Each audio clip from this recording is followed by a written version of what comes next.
إن الحمد لله نحمده ونستعينه ونستغفره ونعوذ بالله من شرور أنفسنا ومن سيئات أعمالنا من يهده الله فلا مضل له ومن يضلل فلا هادي له أشهد أن لا إله إلا الله وحده لا شريك له وأشهد أن محمدا عبده ورسوله. Ikhwani fid din, azakumullah. Kita bisa tahu agama Islam ini yaitu dengan nuntut ilmu, dan ini wajib. Dan nuntut ilmu ini merupakan kewajiban atas setiap muslim dan muslimah. Dan seluruh manusia dia wajib menuntut ilmu syar'i. Sebagai seorang muslim, siapa aja, apakah dia seorang pejabat, dia seorang rakyat, seorang bapak, ibu, anak, atau orang kaya, atau orang miskin, atau siapa aja, wajib thalabul ilmi. Dan gak boleh berhenti. Karena Nabi bersabda sallallahu alaihi wasallam, thalabul ilmi faridatun ala kulli muslimin. Menuntut ilmu itu wajib atas setiap muslim. Dan kita harus meluangkan waktu untuk menuntut ilmu syar'i. Dan antum datang ke tempat ini merupakan nikmat yang paling besar. Allah memberikan taufik kepada antum untuk datang mengaji, menuntut ilmu. Ini kesempatan yang luar biasa. Dan jalannya kita menuju ke tempat thalabul ilmi untuk mengkaji ilmu dapat ganjaran yang besar dan merupakan jalan menuju surga. Sebagaimana sabda Nabi sallallahu alaihi wasallam, Nabi bersabda sallallahu alaihi wasallam, "Wa man salaka tariqan yaltamisu fihi ilman sahhalallahu lahu bihi tariqan ilal jannah wa majtama'a qaumun fi baitin min buyutillah yatluna kitab Allah wa yatadarasunahu bainahum illa nazalat alaihimus sakinah wa ghashiyatuhumur rahmah wa haffathumul malaikah wa dzakarahumullahu fi man 'indah wa man batta'a bihi 'amalu lam yusri' bihi nasabu." Akhrajahu Muslim. Dari sahabat Abu Hurairah radhiyallahu an, ia berkata, telah bersabda Rasulullah sallallahu alaihi wasallam, barang siapa yang berjalan untuk menuntut ilmu, maka Allah akan mudahkan jalannya ke sorga. Perhatikan itu. Barang siapa yang berjalan untuk menuntut ilmu, maka Allah akan mudahkan jalannya ke sorga. Dan tidaklah berkumpul satu kaum di satu rumah dari rumah-rumah Allah, di satu masjid dari masjid-masjid Allah, yang mereka membaca kitab Allah, mereka pelajari di antara mereka, melainkan yang pertama akan turun kepada mereka sakinah, ketenangan. Yang kedua akan diliputi rahmat Allah Subhanahu wa taala.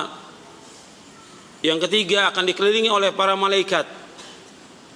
Dan yang keempat, Allah akan sebutkan mereka di hadapan malaikat yang berada di sisi Allah Subhanahu wa taala.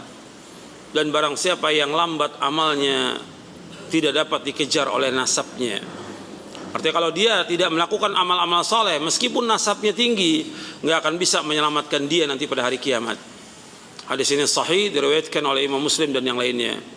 Jadi ikhwan fillah, azakumullah, menuntut ilmu ini satu kewajiban dan satu kemestian, satu kepastian yang harus dituntut oleh setiap muslim dan muslimah, siapa aja, termasuk pengurus yayasan, pengurus masjid, panitia pengajian, dan yang lainnya harus nuntut ilmu. Jadi kalau sudah dimulai kajian, semua harus duduk di majelis ilmu, hatta panitia harus duduk, jangan disibukkan dengan yang lain, karena mereka wajib thalabul ilmi.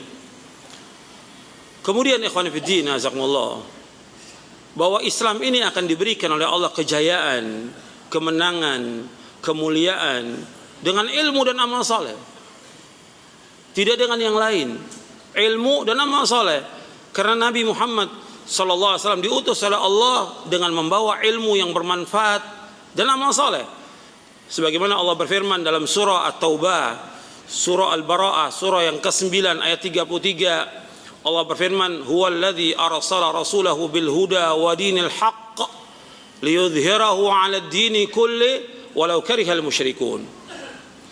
Allah berfirman dalam surah At-Taubah ayat 33, dan dialah Allah yang telah mengutus Rasulnya dengan membawa al-huda, petunjuk, wa dinil haq, dan agama yang hak, liyudhhirahu 'ala dini kulli, agar Allah menampakkan agama ini di atas seluruh agama meskipun orang-orang musyrik tidak menyukai. Dijelaskan oleh Al-Imam Ibnu Qayyim, dijelaskan juga oleh Syekh Abdurrahman bin Nasir As-Sa'd dalam tafsirnya Taisir Karim Rahman fi Tafsir Kalamil Mannan.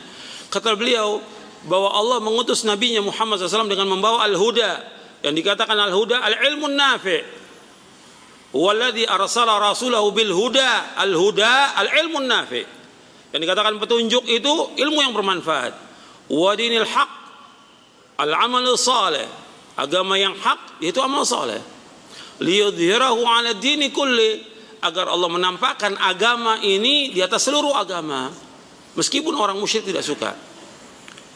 Jadi kejayaan Islam itu diraih dengan talabul ilmi. Umat Islam wajib menuntut ilmu semuanya, termasuk para dai, termasuk para ustadz, harus talabul ilmi, harus belajar terus. Sampai kapan? Sampai diwafatkan oleh Allah SWT.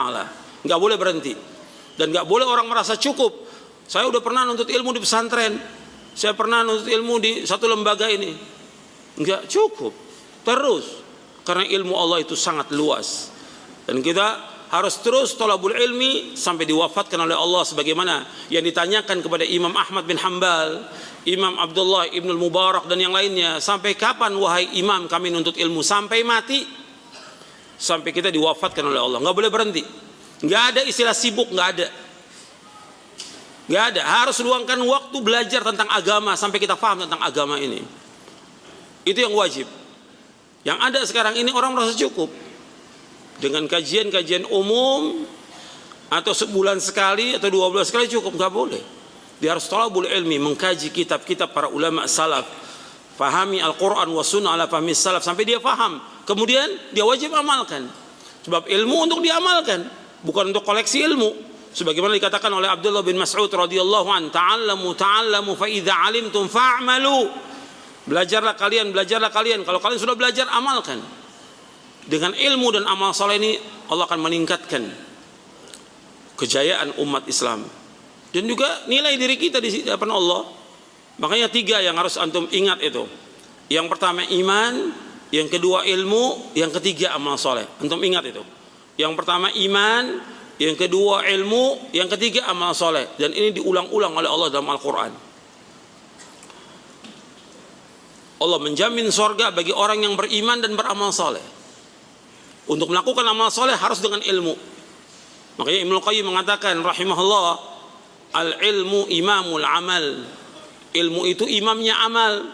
Kita nggak akan bisa melakukan amal soleh tanpa ilmu.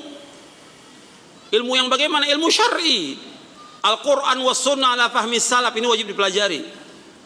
Karena yang diangkat derajatnya oleh Allah orang yang berilmu syar'i, bukan orang yang paham tentang teknologi, tentang ekonomi, tentang politik, bukan itu. Yang Allah kehendaki disuruh kita belajar ilmu syar'i. Yang diperintahkan oleh Rasulullah SAW belajar ilmu syar'i. Yang diangkat derajatnya oleh Allah dunia dan akhirat ilmu syar'i. Sebagaimana Allah berfirman dalam surah Al-Mujadilah ayat 11, yarfa'illahu alladhina amanu minkum walladhina utul ilma darajat. Allah mengangkat orang-orang beriman di antara kamu dan orang berilmu beberapa derajat. Yang dimaksud ilmu di sini kata para ulama, ilmu syar'i. Al-Quran wa sunnah ala fahmi salaf. Makanya kita harus belajar terus. Jangan merasa cukup dengan ilmu kita yang ada. Kita masih sangat kurang. Saya dan antum sama. Kita sebagai talibul ilm, masih ribuan kitab yang belum sempat kita baca, yang kita harus belajar lagi. Kemudian, ikhwani fiddin, a'azakumullah, bahwa ilmu itu, mulianya ilmu tergantung dari apa yang dikaji. Makanya asyraful ulum ilmu tauhid. Ilmu yang paling utama, yang paling mulia ilmu tauhid. Ini yang harus kita kaji dulu. Dan ini harus terus kita kaji sampai kita paham bagaimana kita mentauhidkan Allah Subhanahu wa taala. Karena para anbiya war rusul alaihi wassalatu wassalam, semua dakwahnya mereka mengajak manusia untuk mentauhidkan Allah Subhanahu wa taala. Ini asyraful ulum.